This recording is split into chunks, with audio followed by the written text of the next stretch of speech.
el núcleo motor. El núcleo motor tiene fibras para los músculos de la expresión facial, para el músculo digástrico.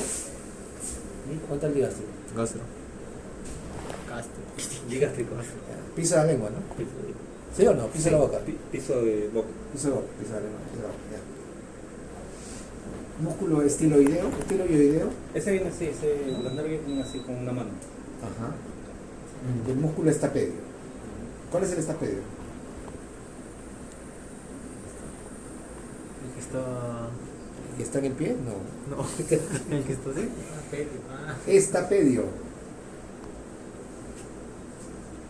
Es el yunque, ¿ah?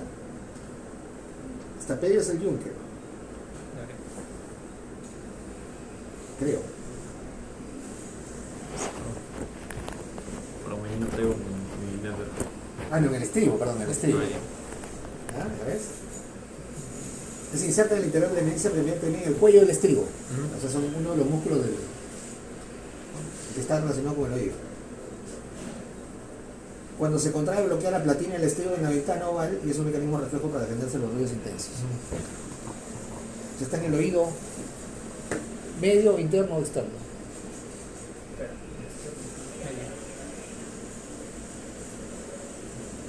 Interno. Interno, porque todos los huesos del oído están en el oído interno.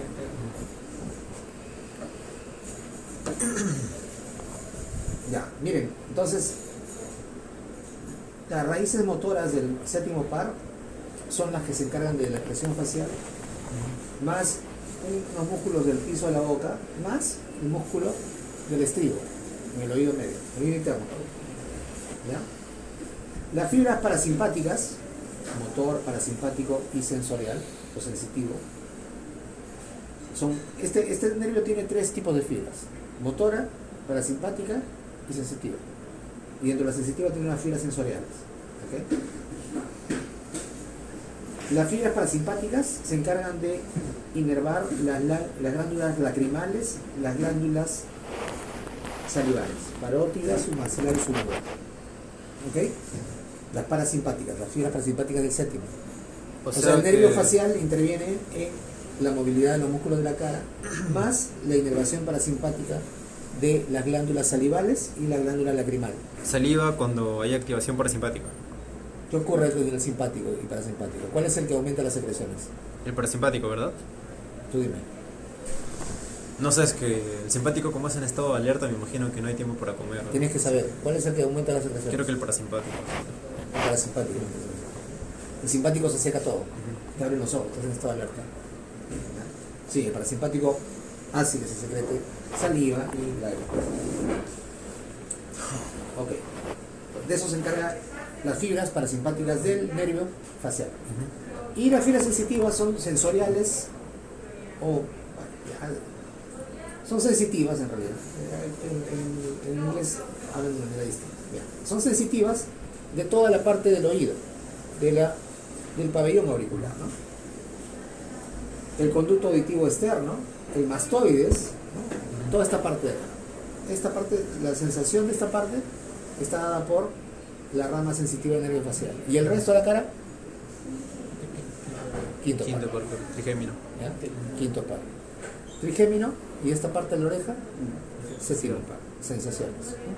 Así que por eso yo acá examinamos ayer te estábamos metiendo en la cara por acá, en una de la oreja. La oreja es el séptimo par. ¿Ya? Y las fibras que son del gusto,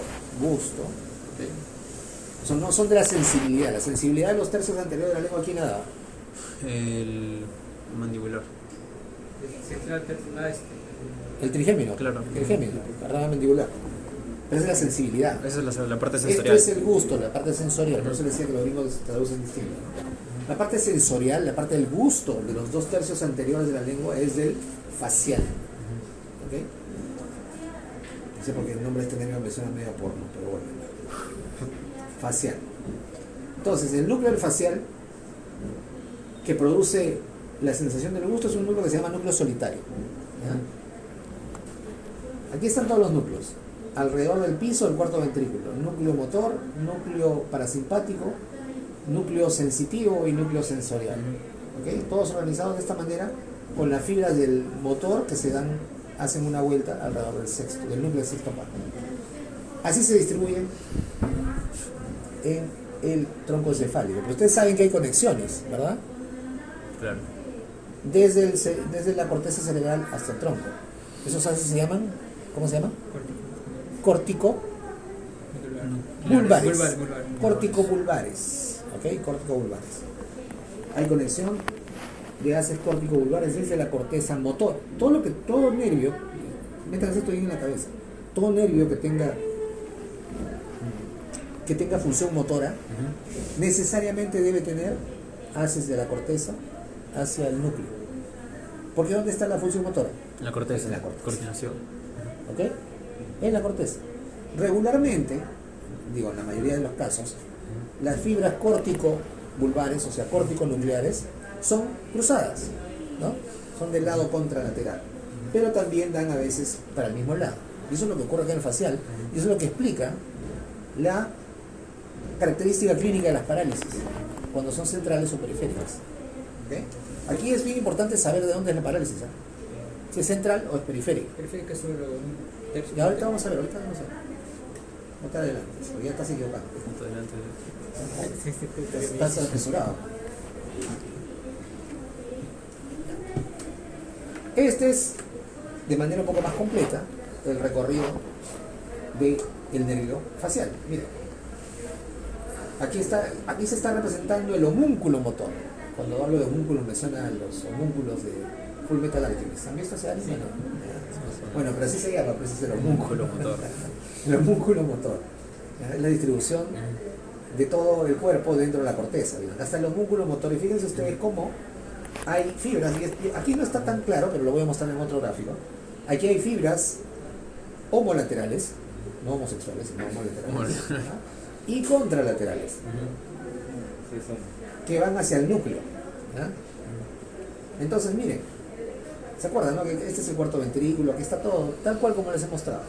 ¿Y por qué no solo contralaterales, doctor? Si la No, porque así no es, porque coordinación, siempre ¿no? tiene que haber así. Siempre hay, ¿Siempre? por todos lados hay fibras homo y contralaterales.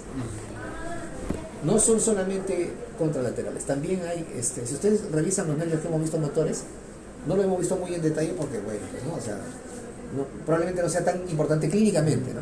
Pero aquí en el facial sí son importantes porque explican por qué cuando hay una parálisis central el cuadro clínico es distinto al de cuando hay una parálisis periférica. Y es bien claro eso, ¿no? O sea, cuando uno examina al paciente puede decir sí, la parálisis es central, o no, la parálisis es periférica. Entonces, acá vamos a verlo mejor en otro gráfico.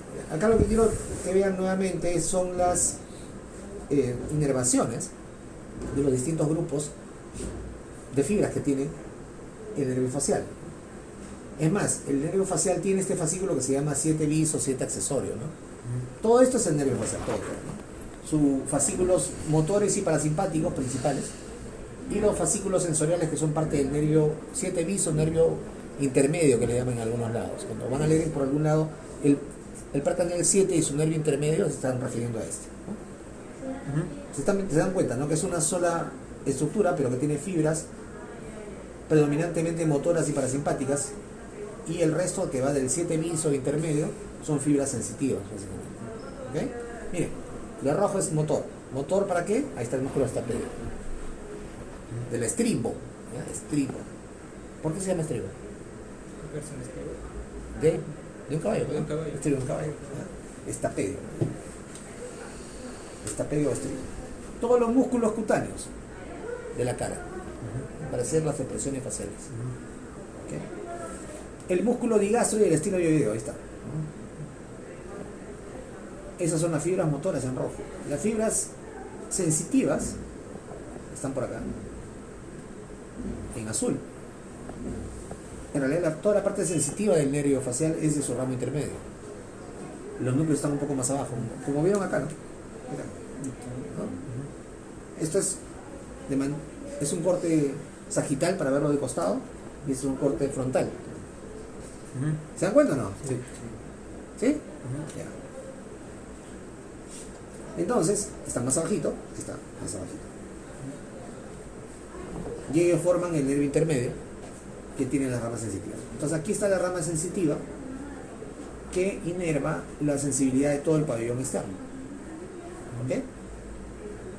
Luego tenemos aquí en verde las fibras parasimpáticas, que en realidad vienen por acá, y que se encargan de de inervar primero las glándulas salivales y segundo las glándulas lacrimales, buconasales también. ¿Ok? Entonces, el control parasimpático del nervio facial está relacionado con las glándulas salivales, las glándulas lacrimales principalmente, y también con las glándulas en la mucosa nasal. Pero aquí es más importante, ¿no? Saliva, lacrimal. Finalmente, las fibras sensoriales, que son sensitivas pero especializadas, nuevamente vienen por el ramo intermedio y se encargan de el gusto de los 2/3 interiores de la lengua. Cuando nosotros evaluamos el facial, no evaluamos el gusto regularmente, ¿ok? Eso no se hace de manera convencional en un examen clínico para un médico general. ¿Por qué, doctor? Porque es un poco complicado, porque como está implicado el olfato y la visión, uno tiene que aislar esos dos para poder exactamente evaluar el gusto. Y entonces eso es un poquito más trabajoso. Entonces demora un poco más de tiempo, no es lo convencional, ¿no? Salvo que si es que hay una alteración importante del gusto, entonces en ese caso deberíamos nosotros derivar al paciente para que lo evalúen en detalle, ¿no? ¿Quién le corresponde? Neurólogo. No. Allá al No. No, El caso no viene de boca. a la boca sería el traumatólogo. ¿El gusto? No. El traumatólogo. ¿Quién es el traumatólogo? El gusto no sé cómo será. Médico para los sentidos. ¿Es especialista? ¿Quién ve la boca? ¿Quién es el odontólogo?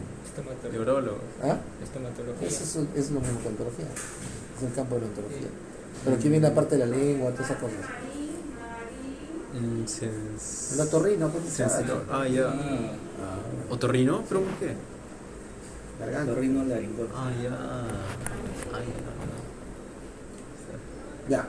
¿Cómo vamos a explorar? Hay varias maniobras. ¿Ya? O sea, hay que hacer al paciente que levante las cejas, frunza las cejas, cierra los ojos con fuerza y evaluar la fuerza muscular cuando tratamos de abrirlo. Enseñar los dientes superiores e inferiores, sonríe, infla la mejilla. ¿Qué tal? Paciente, venga. Perdón. Entonces, mirando acá al frente, levanta las cejas, baja las cejas, frunce las cejas. Eso. Ustedes se dan cuenta que la respuesta es simétrica, ¿no? Después, cierra ambos ojos con fuerza. Muy bien. ¿Listo? Enseña los dientes. Eso, muy bien. Sopla. Sonríe. De nuevo. Ya está. Enseña los dientes superiores, inferiores. Ya está. Eso es todo el examen. Tal cual. ¿No? Todas las caras igualitas. Levantar las cejas. Fruncir, bueno, ahora está fruncir, pero fruncir el ceño. Soplar. Enseñar los dientes. Fruncir el ceño fuerte. Ahí con eso evaluamos básicamente todos los músculos de la cara, que son inervados exactamente por el nervio facial. ¿Qué pasa cuando hay alteraciones del nervio? Entonces, básicamente nos interesa la parálisis, ¿ok? Y la parálisis puede ser central o periférica. Central es cuando es supranuclear. Supranuclear, ¿ok? Periférica es cuando es del núcleo del nervio. En general ya los he enseñado ya, para los nervios motor que tienen fibras motoras, pueden haber lesiones supranucleares, nucleares e infranucleares. Entonces para facial, parálisis central le dicen a todo lo que es supranuclear. Usualmente está en la corteza. Y periférica para lo que está en el núcleo o en el nervio. ¿Okay? Entonces la parálisis central es una lesión de las córtico-vulvar. Ahora cuando yo les hablo de córtico vulvar ya saben de dónde es, ¿no? ¿De dónde va? De la corteza hasta el bulbo. Hasta el núcleo, ¿de qué para? ¿De quién estamos hablando? Del séptimo. Del séptimo. ¿Ya? O sea, la lesión está en el haz desde que va de la corteza hasta el núcleo que está en el bulbo, ¿no? La protuberancia. La protuberancia bulbo, ahí está. Y las lesiones, ahí lo que van a alterar son del lado, básicamente, Contralateral. contralateral. ¿Ok? Porque la mayor cantidad de fibras son contralaterales. A pesar de que haya algunas homolaterales, Así es. mandan las contralaterales. Sí, pero ahorita vamos a ver cómo eso también protege del cuadro clínico. Ya. ¿Ya? La mayor parte de fibras son contralaterales. O sea, el señor le pegaron acá. Espérate, pues un ratito todavía. Entonces, es la parálisis de la mitad inferior de la cara. Cuando la parálisis es central, no afecta a la mitad superior.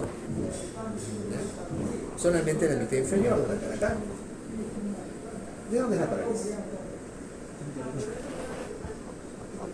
Derecho con la parte inferior. No, izquierda. ¿Por qué? Ah, ahí. Porque Sí, no hay porque es contralateral. no ¿Ah? hay contracción. No hay contracción aquí. Izquierdo. Es izquierdo. Izquierdo inferior. ¿Cómo se llama esto?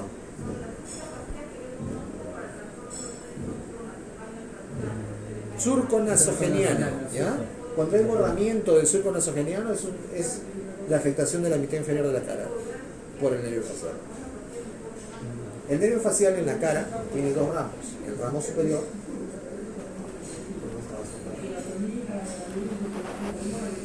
el ramo superior aquí no se ve. No he puesto ese grafo, bueno. La parte motora, el ramo superior y el ramo inferior. El ramo superior, como vamos a ver ahora, tiene fibras del otro lado, del mismo lado, perdón. Y eso es lo que protege, como vamos a ver en el gráfico ahorita, se dan cuenta. El lado inferior sí se afecta, entonces se borra el surco nasogeniano. ¿Ya? Entonces, repito, el facial tiene dos fibras principales en la cara. Una superior, que inerva a la parte motora de la mitad superior de la cara. Y es el que se encarga de mover los músculos de esta parte, el frontal, el orbicular, todo. Y el otro que se encarga de la parte inferior, la otra rama del facial, A partir del cigomático, ¿no? a partir de cigomático. ¿Sí? Porque el surco nasogeniano es el que está afectado. Aquí. Es lo único que está. No hay una desviación muy amplia de la boca, ¿no? Cuando hay una parálisis total, la desviación es bien evidente, se nota.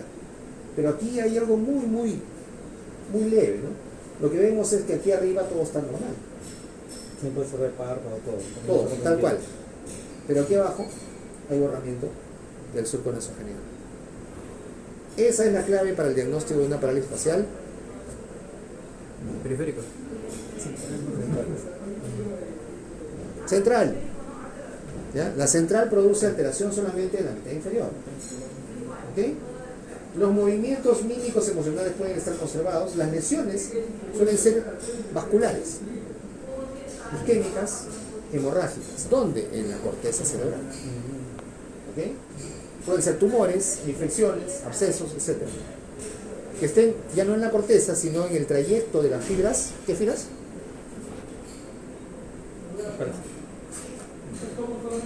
Corticovulvares. ¿Ya? Entonces, o sea, si se trata de ACVs, me va a presentar ese tipo de problemas. Si hay un ACV que está en la corteza, que coge las fibras corticovulvares del facial, lo que van a tener ustedes es una parálisis central. Claro. ¿De qué lado? ¿Del mismo lado o del otro lado? No es contra- Del otro lado. Contralateral. ¿Ok? Ahí dice contralateral. Y entonces, ¿cómo va a ser esa parálisis facial central? Solamente la mitad inferior de la cara. Doctor, una consulta. No entiendo, o sea, ¿acá cuál es el problema? ¿Acá o acá? Es acá, ¿verdad? ¿Dónde pues? Donde falta el surco nasogeniano. ¿Dónde falta? En el izquierdo. Eso es. ¿Y por qué está medio como por el derecho sonriendo? Esto está normal. Esto se queda un poco. O sea, Entonces, claro. acá si- le he pedido al paciente que sonría. No, ahí está normal. Se ha quedado así, ese Sí. es su... Exacto, por eso si ustedes se dan cuenta, hay una sutil diferencia, ¿no? Efectivamente el lado derecho parece como si estuviera un poco jalando, ¿no? Esto es muy sutil, pero cuando es una parálisis completa, periférica, básicamente, ahí se nota mucho más, ahí se nota esta parte caída, así, ¿no? Pero aquí es algo muy leve, se nota simplemente que no hay surco, y que esto como que hubiera perdido tono. O sea, acá pierde tono y en la periférica ya pierde tono Pero mucho un más, ratito, se un cae. ratito, espera, todavía no estamos hablando de la periférica, recién vamos Ya. a ver, después vamos a ver la parte comparativa. Ya, en la central pierde tono. Esto es así, solamente la mitad inferior. Ojo, ese es el punto de diagnóstico, ¿eh? La mitad inferior de la cara, o sea, es un cuartito de la cara, ¿no?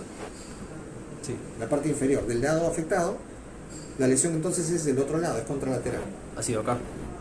La lesión es contralateral, o sea, es derecha, ¿ya?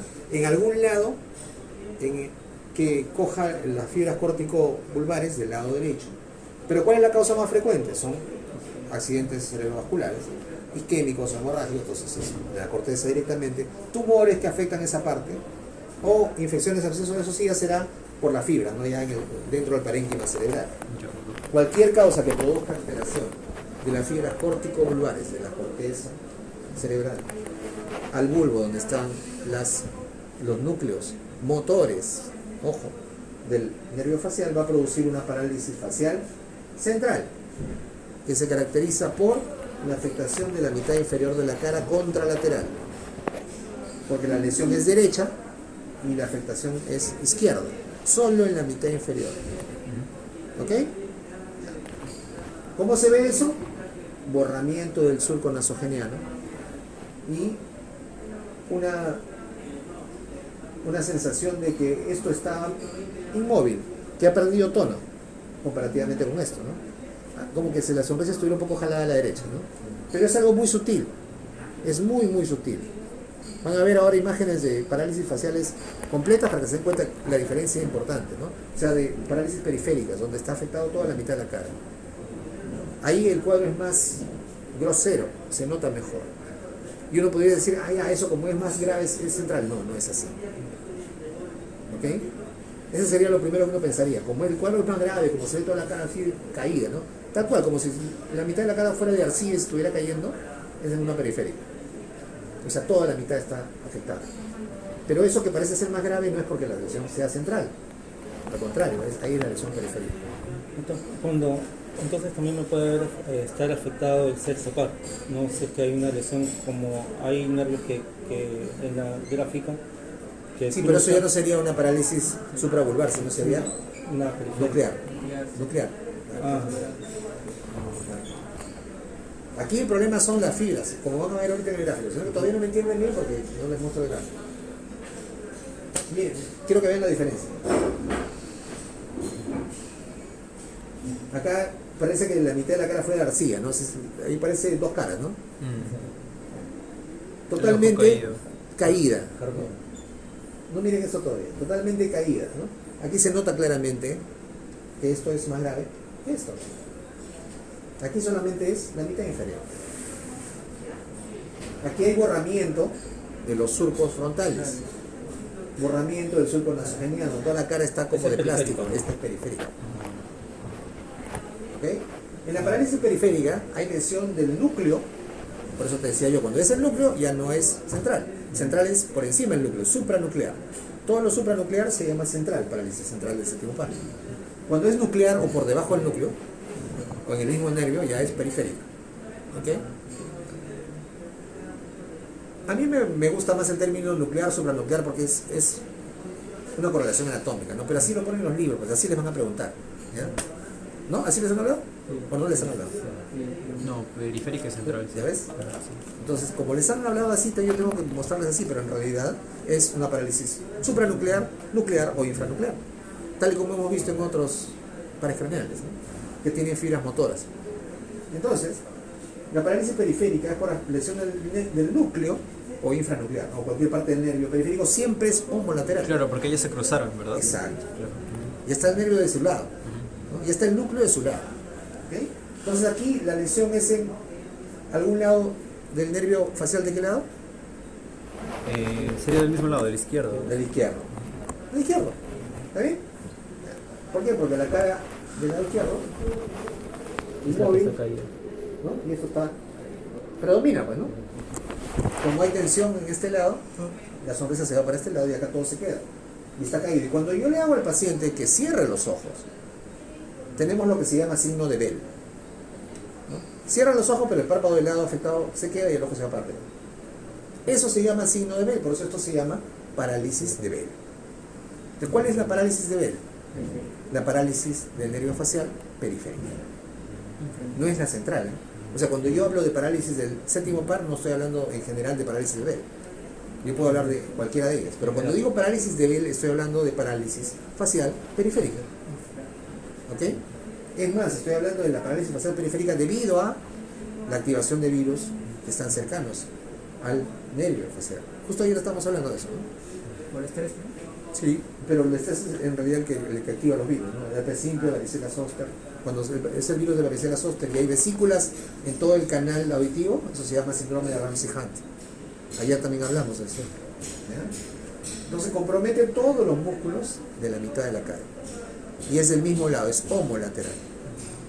Quiere decir que aquí la parálisis es del lado izquierdo, del nervio séptimo del lado izquierdo. Y eso es lo que explica todo. Miren la anatomía. Este es el lado derecho, este es el lado izquierdo. Para el lado izquierdo de la cara, vamos a hablar de ese lado, las fibras mayormente son cruzadas. ¿Ok? Pero esas fibras cruzadas se encargan de la parte inferior y la parte superior. O sea, ambos lados. Pero la fibra del mismo lado se encarga solo del lado superior. Entonces, cuando yo tengo una lesión aquí, en cualquier parte supranuclear derecha, yo voy a afectar a las fibras que están yendo desde aquí. Entonces, básicamente la parte inferior, que es contralateral, pero la superior tiene inervación además del mismo lado. Por eso es que se mantiene indemne la función del lado superior de la cara. Y acá ven claramente las fibras superior e inferior del nervio facial. ¿Entienden ahora? Sí, doctor. Por eso es que las lesiones centrales, supranucleares, en la corteza o en el trayecto de los haces córtico-vulvares, acá están los haces córtico-vulvares, ¿no? Solamente comprometen la parte o la mitad inferior de la cara. Por esta razón. Aquí se nota claramente. Porque cuando yo tengo una lesión del lado derecho, la parálisis facial es central, del lado izquierdo, pero solamente la mitad inferior de la cara. Todavía hay hay fibras homolaterales que vienen del mismo lado que me permiten mantener la movilidad del lado superior, de la mitad superior. ¿Ok? ¿Está claro? Claro. Por eso es que este gráfico ya les enseña todo. Miren ahora el lado izquierdo. Perdón, acá al parálisis periférico. Aquí la lesión es ya en el nervio, o en el núcleo o infranuclear. Entonces aquí lo que estamos viendo es que se comprometen todas las fibras que van a un lado, superiores e inferiores. Por eso toda la mitad de la cara está afectada. Basta que sea aquí, en el núcleo, que es donde hay la sinapsis, para abajo ya todos del mismo lado. Pero si es por arriba del núcleo, supranuclear, en el haz córtico vulvar o en la misma corteza, vamos a tener lesión del lado contralateral, pero solamente la mitad inferior. ¿Por qué? Porque hay fibras homolaterales que inervan la mitad superior de la cara. Por eso el compromiso solamente va a ser inferior. ¿Entienden? ¿Sí? Aquí toda la mitad de la cara está comprometida. Eso es parálisis facial Infranuclear. periférica, ¿no? Que puede ser nuclear o infranuclear. Nuclear por esta parte, ¿no?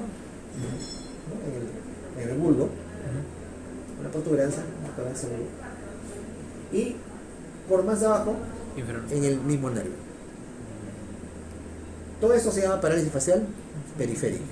¿Y qué produce? Produce alteración de toda la mitad de la cara del mismo lado, Homolateral. homolateral. En cambio, la parálisis facial central es supranuclear y se altera la cara del otro lado, o sea, produce una alteración contralateral, donde no está afectado toda la mitad completa, sino solamente la parte inferior. Un cuarto de cada, ¿no? ¿Ok? ¿Ahora entienden por qué es así?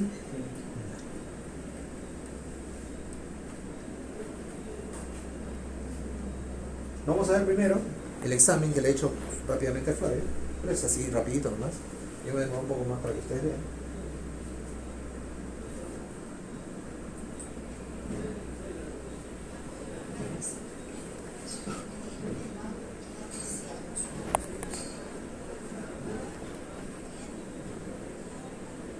Eso me faltó hacerlo, ¿no? O sea, trato de abrirle el ojo y él trata de cerrarlo.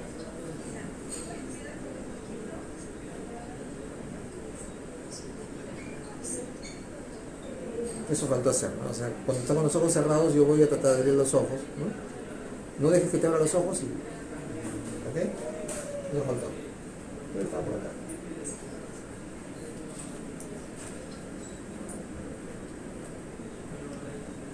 Ahí está, ¿no? ¿No?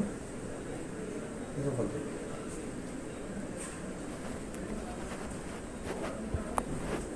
Y ahora vamos a ver cómo se ve el examen de un paciente que tiene parálisis facial periférica. ¿De qué lado es? ¿Esa? Este. Es del lado... Es del lado derecho. No sabe, yo lo veo acá. No puedo decir. ¿Qué cosa tendrías que ver ahí? ¿Cuál estamos caído? Yo lo veo estamos. ¿Tú lo ves más caído al lado derecho? Sí.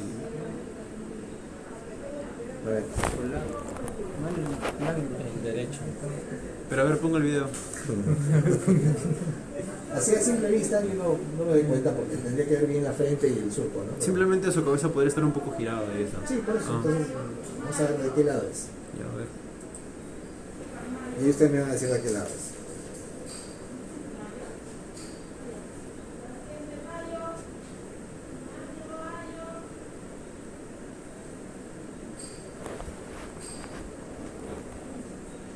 Derecho, ahí está.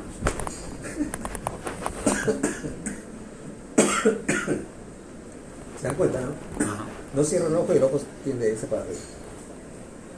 Ya está, signo de Bell. Parálisis facial. ¿Central o periférica? Periférica. Periférica, el séptimo par. Nuclear o infranuclear. ¿Ok? Ahí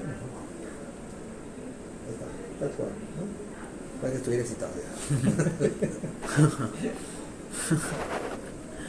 El signo de Bell.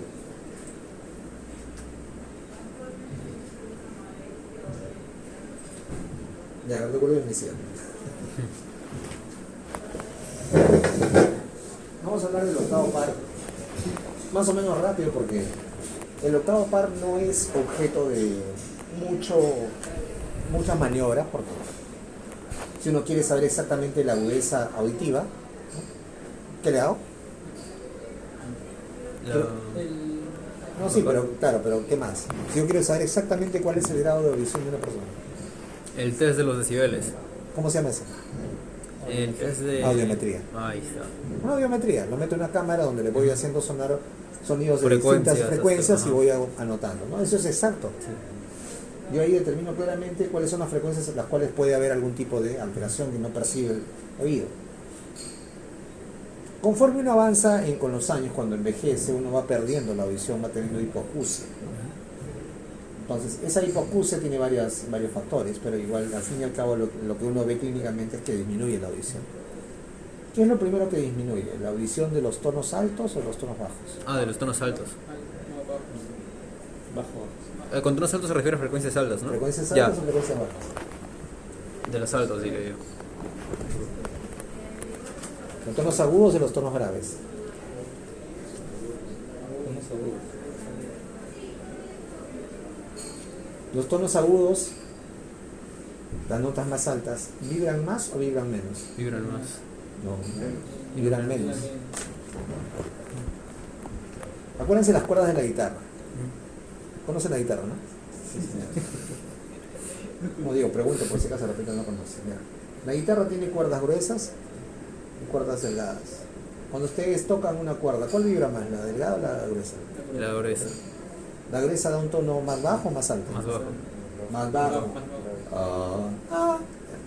Entonces, el tono más alto o más agudo tiene una frecuencia,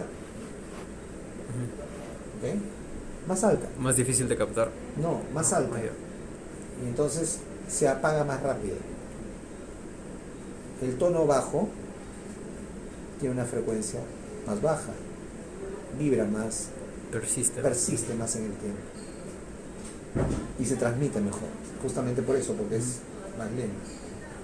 Cuando uno empieza a perder la audición, empieza a perder a frecuencias altas. Por eso es que no escucha primero la voz, hombres y mujeres, tiende a ser un tono más alto, frecuencias más altas. Entonces, miren, aquí está la corteza auditiva y están todos los haces sensitivos que van al núcleo coclear que tiene, al núcleo del octavo par que tiene dos porciones, núcleo o porción coclear, que se encarga directamente de la audición, acá está, y porción vestibular, que se encarga de una parte del equilibrio, no es de una parte del equilibrio, ¿ok? El octavo par tiene fibras cocleares encargadas de la audición y fibras vestibulares, o nervio vestibular que dice aquí, que se encarga de ver una parte del equilibrio. Y les hago énfasis en una parte porque el equilibrio no solamente depende del octavo par, de la rama vestibular del octavo par, sino también depende de quién? Cerebelo. Del cerebelo. Entonces ustedes van a ver que yo ahora les voy a hablar de una prueba que regularmente evaluamos también cuando vemos la función cerebelosa, porque hay una superposición de funciones entre las fibras vestibulares del octavo par y la función que tiene el cerebelo. El vértigo, que es el síntoma principal de la alteración del equilibrio, puede ser un vértigo desencadenado por lesiones en la rama vestibular del octavo par o por lesiones directamente del cerebelo. Y a veces es complicado de diferenciar. Entonces tengo que hacer esa tingencia porque ahora vamos a ver alguna maniobra que también se ve cuando evaluamos el cerebelo. ¿Okay? Esta es la distribución o la vía del octavo par. Los núcleos también están en el bulbo raquídeo. Hay una rama coclear y una rama vestibular. ¿Okay?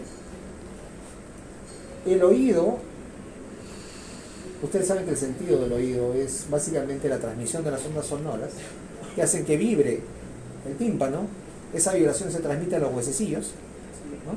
Y esa vibración se transforma en el oído interno, en el laberinto, ¿no? En el movimiento de los otolitos, que es interpretado como estímulo nervioso y que viaja a la corteza, ¿no? Los huesos no son del oído interno, son del oído medio. El oído interno es la cóclea, el laberinto, ¿no? Donde está el líquido, y están los otolitos. A ese nivel se hace la operación coclear, ¿no? Para recuperar algún paciente con... Sí, implante coclear. Claro, así es. ¿Ok? ¿Qué estás haciendo? No, así lo puedo hacer. ¿Estás percutiendo? No, es que no es como si fuera un tamborcito y el tímpano le da. El tímpano, claro, vibra, Claro. esa vibración es transmitida por los huesecillos que se mueven, ¿no? Y eso se transmite al oído interno, donde está la cóclea y está el laberinto, y ese movimiento de los huesecillos del oído medio lo que hacen es mueven el líquido dentro del laberinto, y ese movimiento de los otolitos es transmitido como impulso nervioso. Ese movimiento de los satélites de los audífonos para que usan A los ancianos. Sí. ¿Qué pasa? No mueven también los otolitos, no dan como vibración. Depende, porque hay la sordera o la hipoacusia usualmente en la edad adulta mayor es de conducción. Sí. Entonces, como es de conducción, no necesitas ir hasta la cóclea. Más bien los implantes cocleares sí sirven para que tiene sordera de percepción. Ahora vamos a ver justamente eso, ¿no? O sea, hay sordera de conducción y de percepción. De conducción es cuando hay algo en el camino, hasta antes de llegar a la cóclea, que impide que llegue el sonido. Cerumen, es la más común, ¿no? La gente no escucha bien, a ver, le haces su otoscopía, pantoscopio, ¿ya? Le haces su otoscopía y ves ahí un cacoma, ¿no? Lleno de cerumen. Le limpias el oído, ya está. Pues no es que el cerumen sea malo, ¿no? El cerumen tiene una función de protección, Sí. pero llega un momento en el cual se forma un tapón y ya no escucha, ¿no? Hay que limpiarlo de cuando en cuando. De cuando en cuando es cada 2 años, cada 3 años, ¿no? No es que sea una cosa que tenga que estar todos los años ahí metiéndome agua al oído, ¿no? Eso no puede ser perjudicial, Sí. al contrario, ¿no? Sobre todo si lo va a hacer alguien que no tiene experiencia y me mete ahí directamente al tímpano, me perfora el tímpano, ¿no? ¿Ok? Ya, entonces, lo más frecuente es que sea de conducción, y eso es para todo, ¿no? Los cálculos mecánicos que producen eso, la misma sordera de conducción del anciano, y lo menos frecuente es que sea de percepción, que sea un problema directamente relacionado con la cóclea, y desde ahí para arriba, ¿no? Los tractos que llevan el impulso del sonido para ser interpretado como tal en la corteza auditiva, ¿no? Que está en el lóbulo temporal, ¿no? Entonces, ahí funcionan los implantes cocleares, porque reemplaza la función de la cóclea. ¿Ok?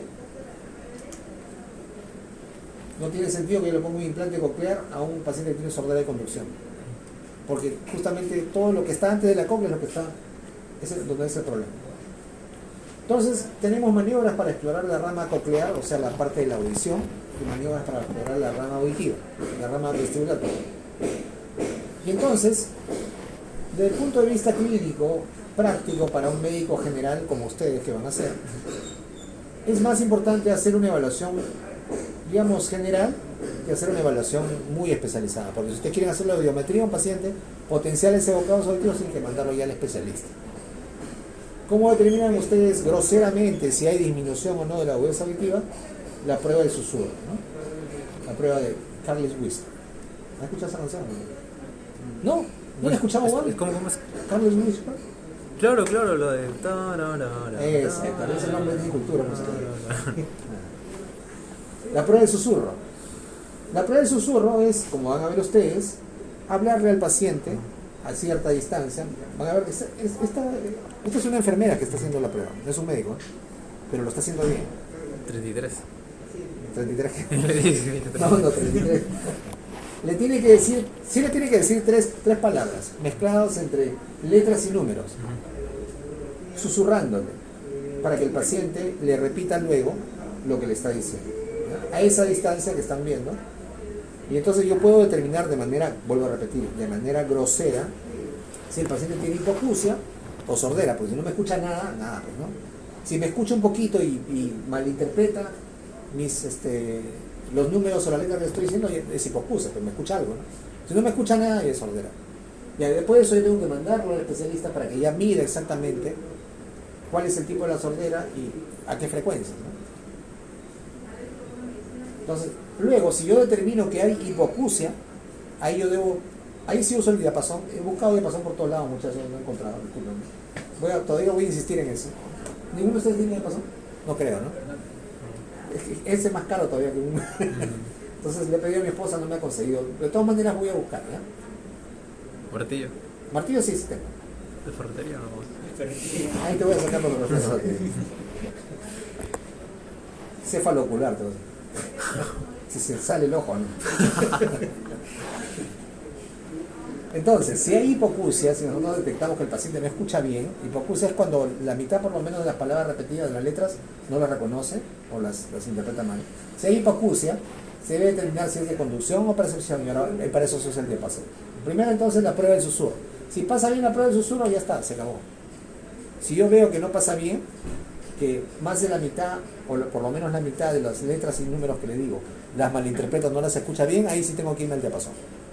¿Ok? Entonces vamos a ver primero la prueba del susurro. Ah, porque podría ser lo que no escucho, que no entienda. Sí. Si no entiende, por ejemplo, estaría alterado el área de... Y eso es otra cosa. Exner, Wernicke, no me acuerdo. Wernicke, ¿no? Wernicke. Wernicke. Eso se llama afasia de comprensión. Y cuando el paciente no habla bien, Ya, Broca. la de motora de Broca, ¿no? ¿Y de Exner? ¿Cuál? Exner. ¿Quién es eso? También era cuando no podía... Ya, no me acuerdo. O podría ser simplemente un tapón de cerumen. Pero eso va a producir hipoacusia. Vale, no se escucha nada, ¿no? No. Y no está susurrando. Está en el teléfono. Terrible.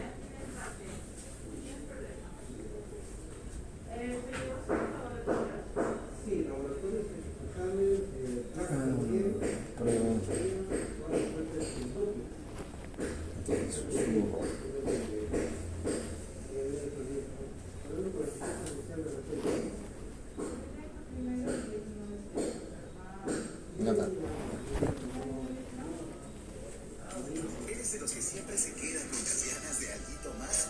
Dinifood te rescata con cientos de combos de...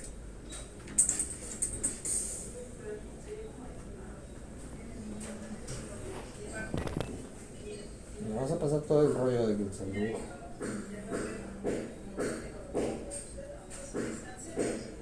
Esa parte siempre saltarse.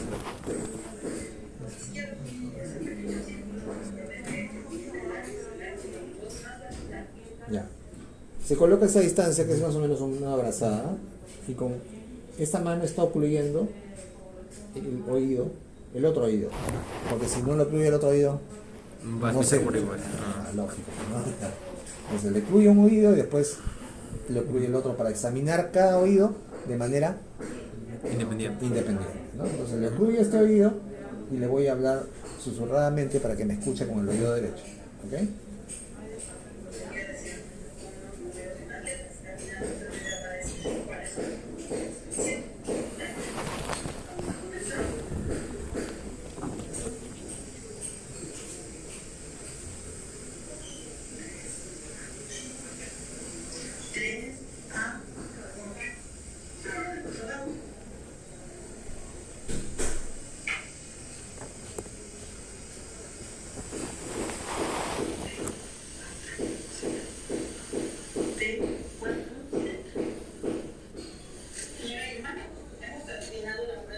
Ya está. ¿Se acabó la prueba? 3, 4, 7.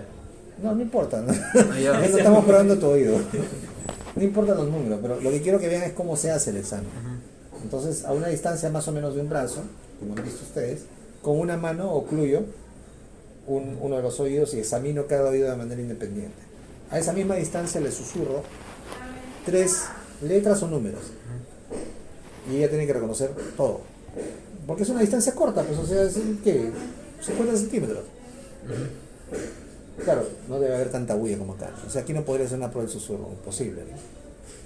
Tiene que ser un ambiente, en cualquier país normal, el consultorio médico es un ambiente donde no hay bulla, ¿no? Pero acá parece un mercado, ¿no? Entonces, es imposible, de verdad que a mí ahí es que me duele la cabeza horrible, no puedo trabajar. El otro día estaban taladrando, ustedes ya se fueron y empezaron a taladrar, ¿no? Un escándalo así, ya. Entonces, en cualquier consultorio normal, ¿no? De un planeta normal, No, bestia. no en Santa Rosa, no va a haber bulla y ustedes van a poder hacer la red de susurro, ¿no? Le dicen ahí al paciente, le hablan y debe escuchar, porque es una distancia corta. Un oído, el oído sigue. Si está todo bien, si les escucha bien, se acabó, no hay más que hacer. Si hay hipoacusia, ahí recién se van a usar el diapasón. ¿Ok? Para ver si la hipoacusia o la sordera, bueno, la sordera no van a hacer más nada, pero si hay hipoacusia, deben determinar si es de conducción o de percepción. Miren, en realidad esto no es obligatorio que lo hagan, ¿ya? Porque ahí podrían parar y decir simplemente lo mando al otorrino para que lo miren. Porque no van a tener un diapasón de manera convencional, es un instrumento caro. ¿Caro, de verdad? Sí, ¿Está es caro. bonito? ¿Ah? Sí, es caro. Sí. Es caro. Pero ese es un fierro nada más. Ah, no, pero... Que de verdad, o sea, yo me lo esperaría del No lo esperaría. del Es un oftalmoscopio, del instrumento caro. hematoscopio. Porque además tiene que ser de una frecuencia. Tiene que ser, no es que solamente dame un diapasón, no, tiene que ser una frecuencia determinada. Para hacer esta prueba, la de Weber y de Ring, necesitamos un diapasón de 512 kHz. Entonces tienes que ir a comprar el diapasón de 512 kHz. Y vienen en cajitas de varias frecuencias. Ah, ya. Entonces, y eso lo tiene el otorrino. El otorrino sí que lo compra, ¿no? Porque es Claro. su especialidad. Nosotros no. No pueden ni comprar un pantoscopio. Yo tenía uno, le dije a mi esposa que me lo busque. Lo ¿Cuánto está compró. un diapasón más o menos? No sé. Pero no vale la pena, pues. O sea, No, bueno. para un médico general no. No. Más, si quieren invertir en algo, invierten en un pantoscopio. Porque le dices otoscopía, oftalmoscopía. Eso de todas maneras es importante. Al menos mientras sea médico general. Sí. Ya después ya lo regalan a sus hijos, a quienes estudian medicina. No, solamente en el caso de que haya hipoacusia, ustedes recién se van a ir a utilizar el diapasón para ver si es de percepción o de conducción.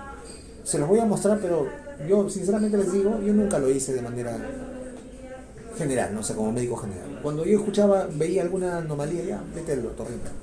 No más, ¿no? Porque necesitamos una medición exacta. Y eso se hace con audiometría. Yo poniéndole las frecuencias, yo ya sé qué tipo de hipoacusia tiene.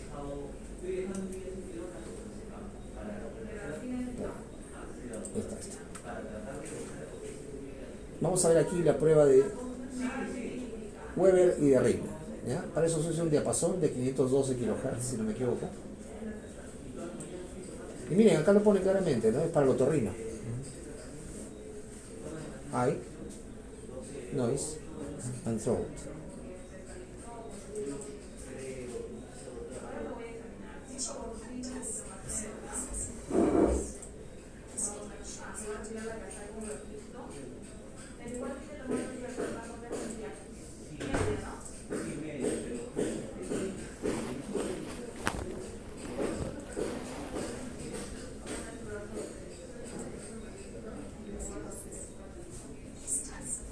René, ¿no? René. Ya está, 512, ¿ves?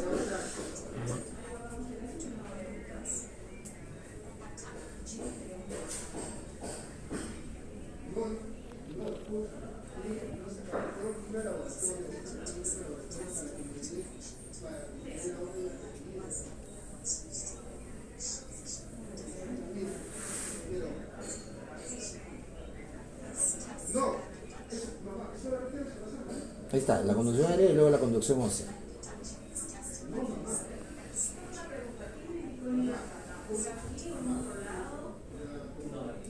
Está viendo la mapa. ¿Han visto ustedes que hay unos audífonos que se llaman de conducción ósea? No, no han visto. Mira con cara de... ¿Tú has visto? ¿Esto? ¿Qué se pone? Pero los ancianos. No solo los ancianos, cuando montas bicicleta Ajá. necesitas estar atento a todo. Entonces te pones un audífono de conducción ósea, escuchas la música y también escuchas el entorno. En esa zona donde le está poniendo, ahí se ponen los audífonos de conducción ósea. ¿Has visto o no has visto?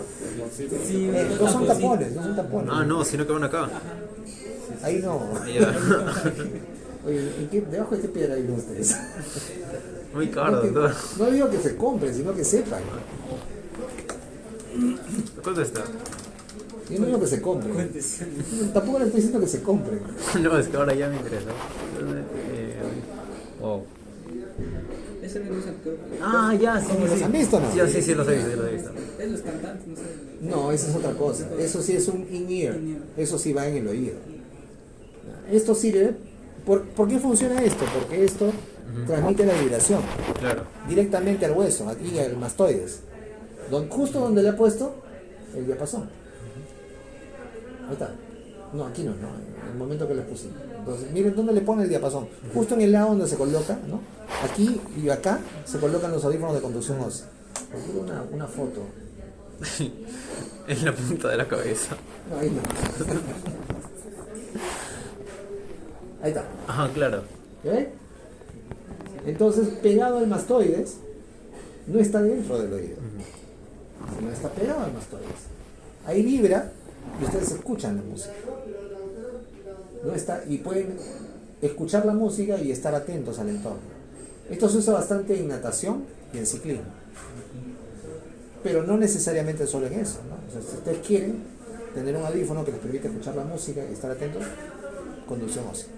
Ahora, como vibra todo el tiempo, a veces produce una sensación desagradable cuando no estás acostumbrado, ¿no?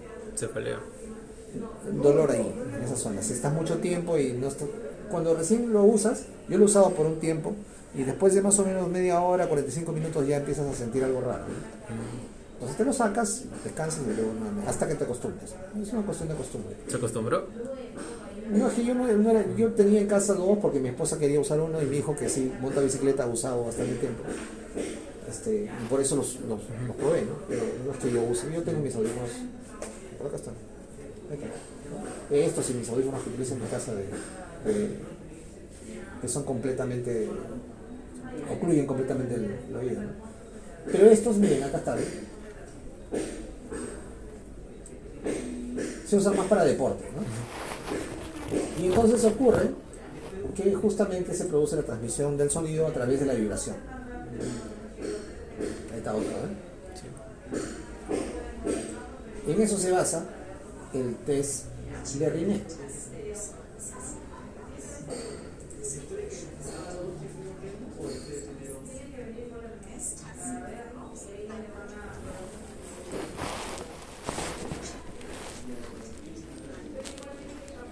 Ya hemos visto esa parte,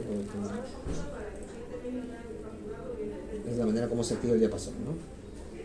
Pero el test de Riné sirve para evaluar cómo escucha mejor el paciente. Si escucha mejor la conducción aérea, o sea, el diapasón suelto, o la conducción ósea. Una persona normal debería escuchar más que cosa. La aérea. La aérea. ¿Ok? O sea, debería sentir el sonido más tiempo que el sonido, porque aquí no es el sonido, es la vibración. ¿Ok? Entonces, para eso sirve el test de Riné. Si yo escucho bien, normalmente debo escuchar más el diapasón vibrando que el diapasón pegado aquí a mi hueso. ¿Ok? Eso es lo normal.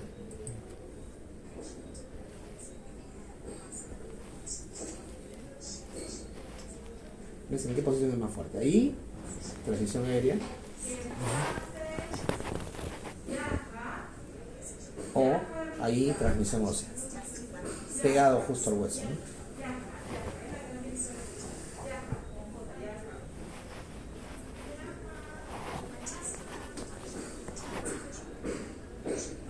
Bueno, así no se coloca el diapasón, se coloca de esa manera. Ahí, ¿ya? Ahí les está enseñando además esa observación. El test de Weber se coloca el diapasón en el centro, ahí sí en el centro de la cabeza, y lo que buscamos es ver si es que el sonido se lateraliza a algún lado. ¿Ok? ¿Por qué? Porque en las sorderas de conducción está, o de percepción, ahorita vamos a ver porque ya ni me acuerdo, es medio complicado eso. Está, el sonido se lateraliza hacia el lado afectado. ¿Ya? Entonces, si uno está normal, tiene que escuchar en el medio. Pero si no, se va a lateralizar el sonido al lado derecho y izquierdo.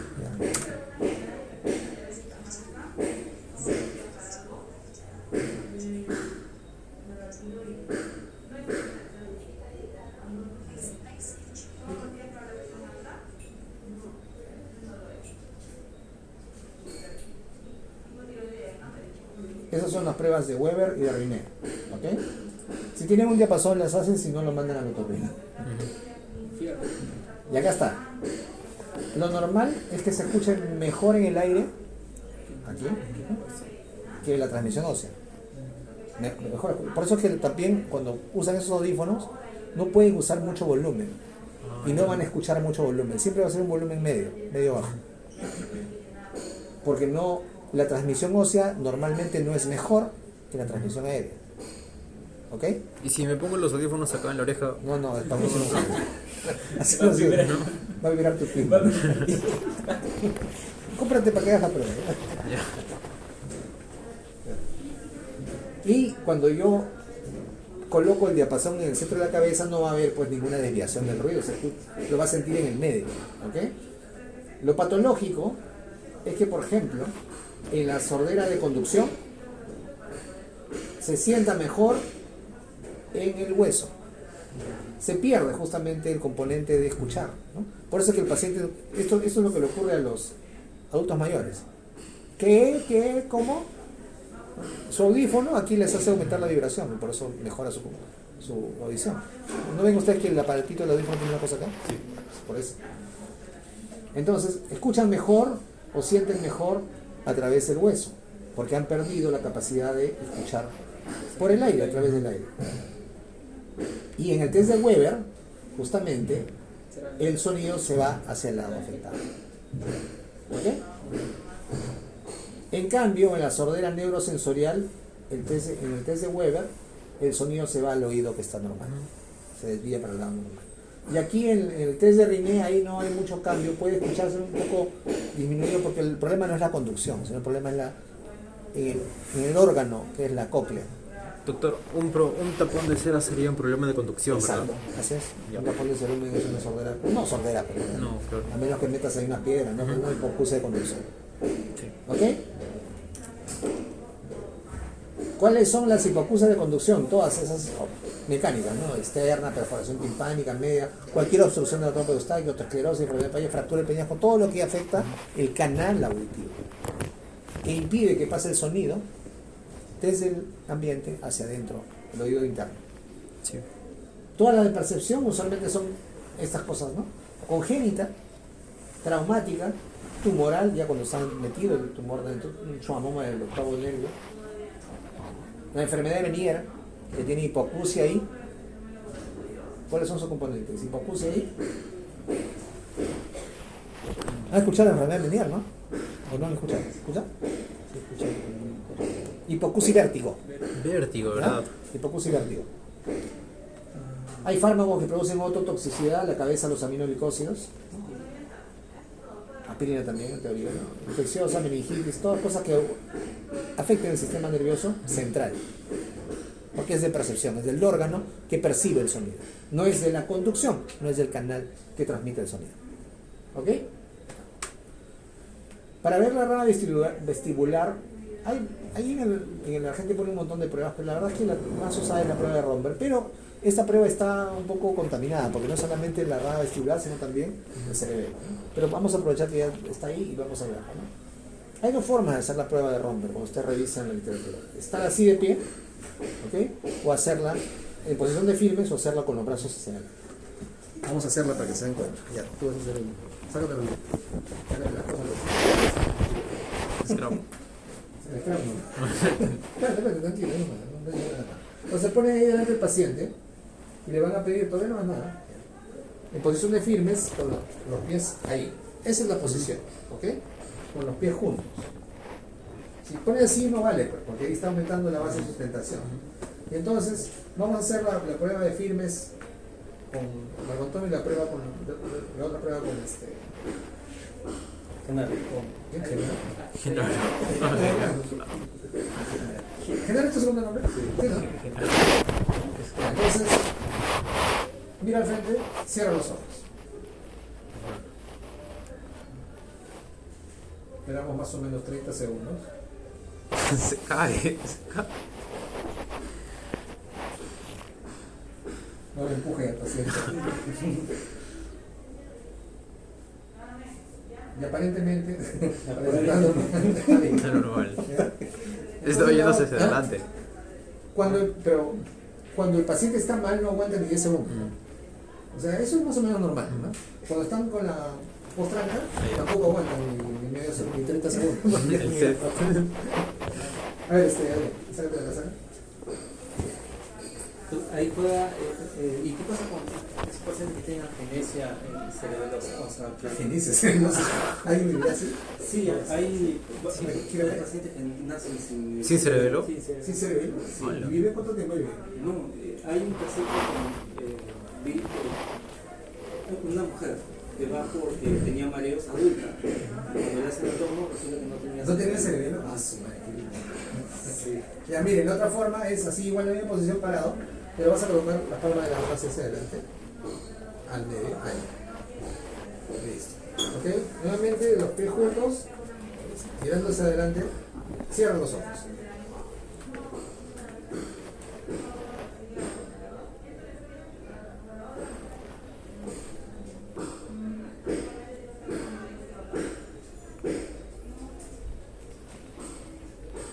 Después de un tiempo ya uno de todas maneras empieza un poco a moverse, pero no pierde el equilibrio, ¿no? Listo, está muy bien. Esa es la prueba de Romberg, ¿no? Sean firmes, si son ya mayores mejor le hacen firmes, si están más o menos jóvenes le hacen así, ¿no? Porque es más difícil mantener el equilibrio haciendo esto, ¿no? Y con los pies fíjense bien que los pies estén juntos, porque si no están juntos, la gente se trampa, pues ahí puede estar una hora, no pasa nada. Entonces, la verbena no hacen la prueba de Romberg, ¿no? Entonces, repito, las pruebas que tienen que ver con el equilibrio combinan las acciones tanto de la rama vestibular del octavo par como del cerebelo. Entonces no estamos evaluando solamente el octavo par, sino en realidad estamos evaluando también la función cerebelosa, que está íntimamente relacionada con el cerebelo. Hay fibras que se conectan de ambos lados, entonces aquí ya hemos avanzado al menos en una maniobra. La otra maniobra para ver la coordinación, el cerebelo es la marcha. ¿Ok? Listo. Mañana vamos a terminar con el 9, 10, 11, 12 y vamos a ver si podemos avanzar algo de sensibilidad de motor y terminamos con sensibilidad de motor todo. Y en el 2 de mayo vamos a enseñar todo. No, y el ACB, ¿verdad? ¿Ah? El ACB. Ya vieron, pero les he mostrado el ACB. ¿Cómo que ya vimos? La teoría de ACB. La teoría no les han... Ah, no les han No. explicado. Ya. Eso lo hablamos en 5 minutos. 5 minutos. Va a irnos, ¿verdad? El sábado sí. Sí tengo que ir porque no hay otro día que vaya, porque el 9 creo que de todas maneras va a ser feriado. ¿Cómo va a ser el 9? ¿No que vaya? Sí. Ah, bueno, entonces voy también el 9. Pero voy a ir porque si no voy ahora después ya me va a fastidiar. Sí. Ah, sí, de verdad no tiene cerebro. Hay una mujer de 24 años. Un hueco. Hueco. Y normal vive hasta ahora. Solo con el vestibular nada más. La plasticidad cerebral, pues. A mí me dio porque tenía pequeños mareos. Pequeños mareos. Increíble. Ya chicos, Ya, doctor. eso es todo, eso es todo. Le están esperando el sábado. ¿Qué? Le están esperando el sábado. Me están esperando, Ah. sí, porque estoy esperando otro video. Tiene fans ahí. ¿Quién más me está esperando? Ahí a Fernando. Otros alumnos ahí. le consigo ¿Otros el- alumnos? ¿Por qué otros alumnos que me conocen? No, sí lo conocen. ¿Ah, me conocen? Sí. Fernando ya le consigo miradores. Ya. Claro. Pero de verdad no me conocen.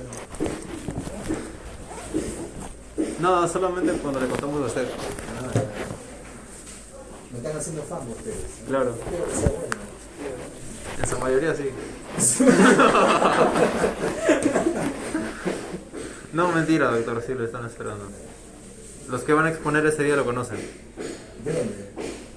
La imagen nada más. Ah, ya. No me hagan mucha fama porque de repente lo voy a. Ya, muchachos, sí, sí, voy a. Gracias. Ya, vergüenza. Chao, doctor. Vergüenza.